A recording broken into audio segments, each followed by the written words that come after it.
오늘은 정지용 시인의 고향, 홈타운에 대해 살펴보도록 하겠습니다.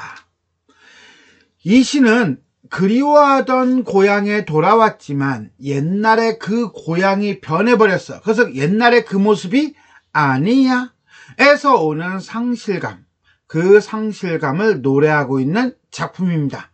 시적 화자의 눈에는 비친 외면적인 고향의 모습에는 분명 변화가 없어. 옛날 그대로인 것 같아. 여전히 상꿩은 알을 품고 있고 뻐꾸기는 제철에 울고 있고 오랜만에 오른 산 위에 흰점꽃과 풀필이, 높고 푸른 하늘, 기타 등등등이 그대로인 것 같아요. 그러나 과거의 화자에게 고향은 마음의 위안을 찾을 수 있는 공간이었지만 지금의 고향은 그러한 위안을 주지 못한다는 거예요. 어떤 안정감을 주지 못한다는 게 문제가 되겠어요. 왜 그럴까? 그것은 고향을 대하는 화자의 인식이 달라졌기 때문이다 라고 보게 됩니다. 그것은 결국 타향살이를 하면서 외부에서 살면서 무엇인가 마인드, 가치관이 바뀌었다는 거겠죠. 그게 이제 인식이 변한 거여서 자신이 간직했던 어떤 삶의 의미가 바뀌거나 사라졌음을 의미한다. 자, 이 작품을 우리가 식민지 시대 일제강점기에 쓰여진 거를 안다면 여기서 말하는 고향이라는 것은 결국은 나라를 의미하고 고향을 잃었다는 것은 나라를 잃었다는 그런 의미로 이해할 수도 있습니다. 자, 그럼 어떤 내용인지 전체 한번 살펴보도록 하겠습니다. 고향에 돌아와도 그리던 고향이 아니려뇨. 산꿩이 알을 품고 뻐꾸기 제철에 울건만. 마음은 제 고향 지니지 않고 먼 항구로 떠도는 구름.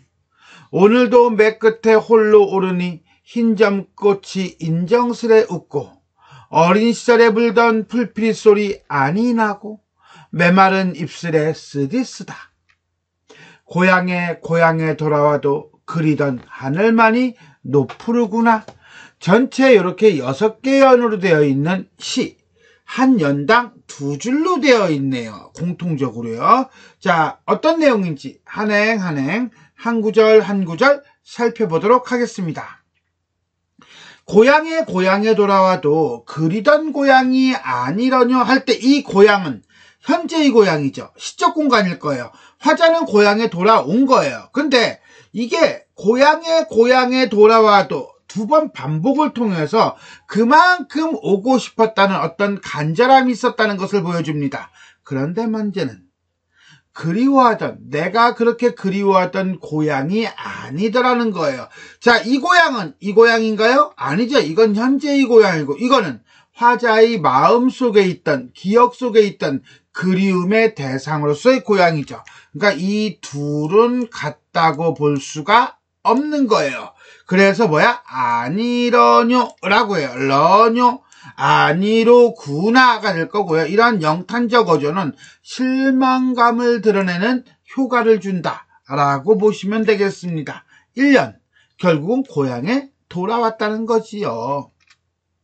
산꿩이 알을 품고 뻐꾸기 제철에 울건만. 예전에도 그랬고 지금도 그러네. 그러니까 이 산꿩이라든가 뻐꾸기는 결국은 변함없는 고향의 이미지예요. 옛날하고 똑같은 것 같아.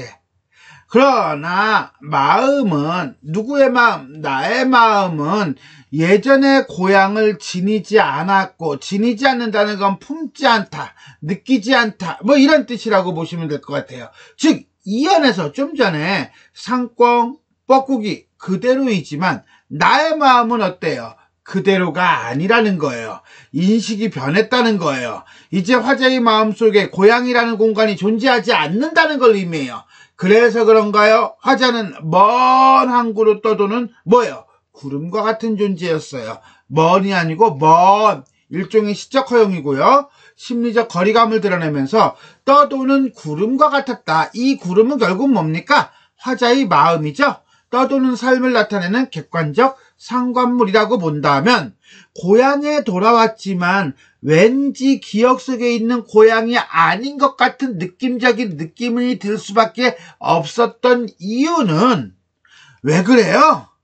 고향을 지니지 않았기 때문에 그런 거죠. 그래서 낯설게 느껴지는 거예요. 자, 2년과 3년은요, 변함없는 자연과 그와 대비되는 화자, 내면의 방황이라고 보시면 되겠습니다. 오늘도 매 끝에 예전처럼, 오늘도 반복이잖아. 예전처럼 산꼭대기에 오르기는 올랐는데 어떻게 올라갔어? 홀로 올랐어. 외로움이죠. 갔더니 산꼭대기에서는 어때요? 흰점꽃이 나에게 웃어주고 있습니다. 흰점끝이 인정스레 웃어주고 있으니까 예전에도 그랬고 지금도 그렇다는 거야. 즉 자연은 그대로야. 의인화시켜주면서. 그런데 어린 시절에 불던 그 풀피리 소리는 안 나. 풀피리 소리가 나는데 그 풀피리 소리가 지금 그때의 풀피리 소리가 아니야. 즉 어린 시절에 겪었던 여유와 낭만 이런 게 사라졌다는 거예요. 이거를요, 자연과 달리 자연은 그대로인데 사람이 사라졌다 이렇게 해석하기도 하고요. 또는 인간의 유한성을 나타낸다 라고 해석하기도 해요. 즉 무슨 소리냐면요, 풀피리 소리가 나기는 나는데 그게 옛날의 그 풀피리 소리가 아니다 라고 보는 관점이 있을 수 있고요. 두 번째는요, 풀피리 소리 자체가 안 나. 즉 폐허가 됐어. 고향에 사람이 살지 않거나 사람들이 별로 없어. 그렇게 되는 경우도, 그렇게 해석할 수도 있고요. 두 가지가 다 가능하다는 거예요. 어쨌거나 저쨌거나 간에 자연은 그대로인데 사람은 그대로가 아니라는 거죠. 그래서 예전에 그 고향이 아니라는 거예요. 그래서 메마른 입술이 쓰다라고 하는 어떤 상실감이라고 하는 감정, 추상적인 대상을 쓰다라고 하는 미각적으로 형성함으로써 고향 상실의 아픔을 보여주고 있다라고 보시면 되겠습니다. 4연과 5연은요, 결국 변함없는 자연과 변해버린 인간의 모습이다 라고 보시면 돼요. 고향에 돌아와도 그리던 하늘만이 높으르구나. 1년하고 어때요? 같은 맥락이죠? 숨이 상관이라고 볼 수 있을 것 같아요. 일단 9절 문제. 고향에 돌아와도 그리던 하늘.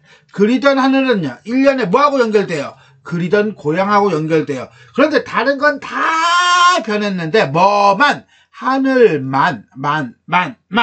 이런 만이라는 보조사를 사용해서 다른 것들은 다 변했다는 고향의 현실을 강조하고 있다는 거예요. 그러면서 하늘만 뭐예요? 높으로요. 자, 화자가 여기에 있어요. 화자가 여기 있으면요, 하늘만 쫙해서 푸른색이에요.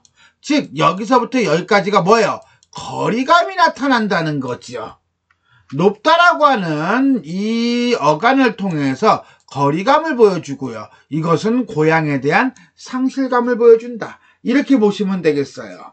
1년과 6년은 이렇게 숨이 상관적 구성을 갖고 있는데, 자, 이것은 시적 화자가 느끼는 고향에 대한 상실감을 강조하는데 효과적으로 작용하고 있다라고 보시면 돼요.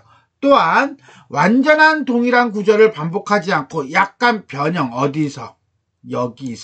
여기서 함으로써 상실감이 어떠한 것인지를 좀 더 구체적으로 제시하고 있습니다. 즉 그리던 고향이 아니다 라는 진술이 궁금증을 유발하고 있다면, 그리던 하늘만 높으르다 라고 하는 것은 하늘만 높으를 뿐 다른 거는 다 달라졌음을 보여준다. 특히나 화자의 정서 및 인식이 달라졌다는 것이구나 라고 하는 어떤 깨달음에 대한 암시로 작용한다 라고 보시면 되겠습니다. 6년, 고향에 대한 상실감과 이로 인한 허망감이라고 보시면 돼요. 자, 이렇게 해서 우리는요, 정지용 시인의 고향이라고 하는 작품을 한 구절 한 구절 정리해 보았습니다. 자, 그러면 전체 한번 다시 정리하겠습니다. 자, 낭만적이고요, 애상적이고요, 돌아온 고향에서 느끼는 기본적인 상실감이에요. 자연의 영원성, 자연은 그대로인데 인간의 유한성, 인간은 그렇지 않다라고 하는 것을 대조적으로 보여주고 있다. 상꽁은 예전과 같이 알을 품고 뻐꾸기는 예전과 같이 제철에 울고 흰점꽃은 예전처럼 웃고 있어요. 즉 자연은 불변이에요. 영원해요. 그런데 사람은 구름이죠. 그러면서 풀피리 소리가 안이 나요. 그래서 메마른 입술에 쓸이 있어요. 즉 가변성, 유한성을 보여줘요. 즉 변함이 없는 고향의 자연과 변한 화자의 마음을 대조함으로써 체크 들어가야겠죠? 무엇을? 이것을 고향에 대한 상실감과 허망감을 부각하고 있다. 별표 땡냐. 두 번째, 다양한 감각적 이미지를 통해 고향의 모습을 형상화하고 있다. 표현상의 특징이에요. 일단 수미상관부터 먼저 볼까요? 수미상관부터 봤대고 반복을 봤대고요. 1년에서는 어떻습니까? 고향에 돌아와도 그리던 고향이 아니러뇨 라고 했던 것이 6년에서는요. 고향에 돌아와도 그리던 하늘만이 높으르구나 라고 합니다. 즉 변형된 수미상관 구조를 사용해서 고향의 변함없는 모습에도 불구하고 상실감을 느끼는 화자의 정서가 하늘과의 거리감을 통해서 높으르구나 강조되고 있다는 거. 또한 1년과 6년만 봐도 각 연마다 2행씩 배치가 되고 있어요. 그래서 리듬감과 함께 시적 안정감을 획득하고 있다는 거.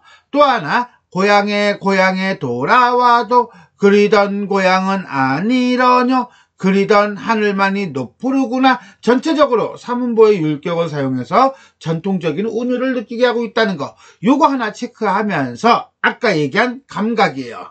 알을 품고 시각적이죠. 울것만.